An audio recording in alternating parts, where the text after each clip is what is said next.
welcome back. Today we're gonna have a talk about clothing hangers. So we have many different types here. I'm gonna show you some cool hacks that you can do. But first, let's talk a little bit about which ones you should get for what type of clothes and which ones you should avoid at all costs.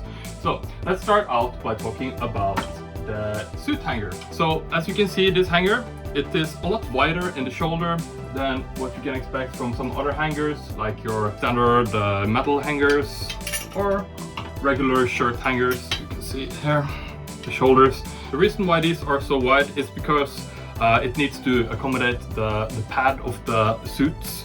So you can see there are not any notches in these ones, so they're not very good for dresses, but these ones are fantastic for your shirts and really every type of clothing, to be honest, that you should hang. We have the classic, the wooden clothing hanger. So these ones are perfect if you want to hang a dress on them, also shirts.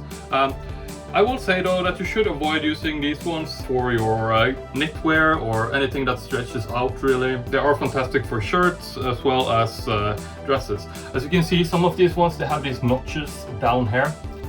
This is because when you have, for example, say you have a dress and you hang them on something like this one, it would just slide off and you would find it in a pool on the ground, right?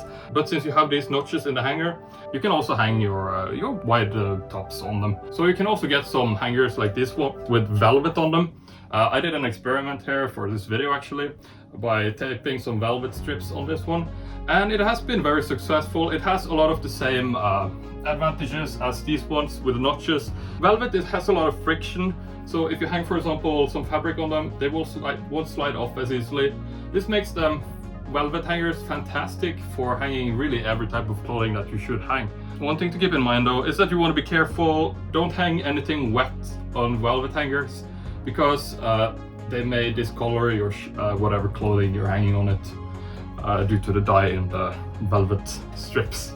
So this is a plastic hanger. I do like these ones. As you can see, they don't have the notches on them, but they are fantastic. They are about the same width as the regular wooden shirt hanger. You also have a couple of types of pants hangers like this one. It's with little clips on it. I made a video on how to use it before. It's very simple. You just clip your pants on it and you don't really need to fold it up a lot. Usually you can fold them widthwise and just clip them on these ones. Yeah, they're nice, but I don't use mine. I've instead started to do Seville fold on these ones. I can show you how to do that as well. Another alternative to the regular pants hangers is to get something like this. This one is actually my mother's. I borrowed it for the video. So you can see you have these individual places where you can hang stuff, multiple layers there. This doesn't take up much space in your dresser at all. This one I can recommend if you have little space.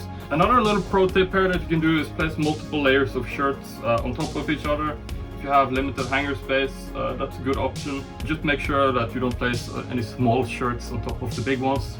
Put the smallest ones at the innermost layer, and then you can stack multiple layers of shirts or anything else really on top of each other. Just keep in mind it's going to be more difficult to access the smallest ones, but if you have limited space, this is also a great option. So how this one works is that you can just open the prongs and then just hang whatever you want over it. It is just as simple as closing it up. This is fantastic. I really like this one. I may invest in a couple of these ones myself. Thanks, Mom. Let me show you how to do the Seville fold for your pants. It's very simple really.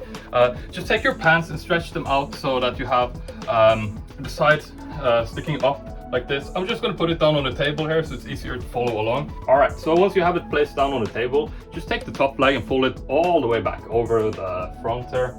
And then you take your hanger and you pull the lower leg through it like this and just pull it all the way up to the crotch. And then once you've done that, take the other leg and pull it down again through the hanger over the other leg here. And you can just lift it up from here and it should lay down nicely on its own. This fold is fantastic because it does kind of lock the pants in place. As you can see, you can shake it a lot and it won't come off. So what I like to do usually is do it like this, and then I can place my shirt and then, for example, the jacket out over it. Great option. So this was a very detailed guide on how to fold pants, and if you don't want to hang everything, I also made a video here on how to fold your shirts. You can check that out next, and I will see you over there in the next video.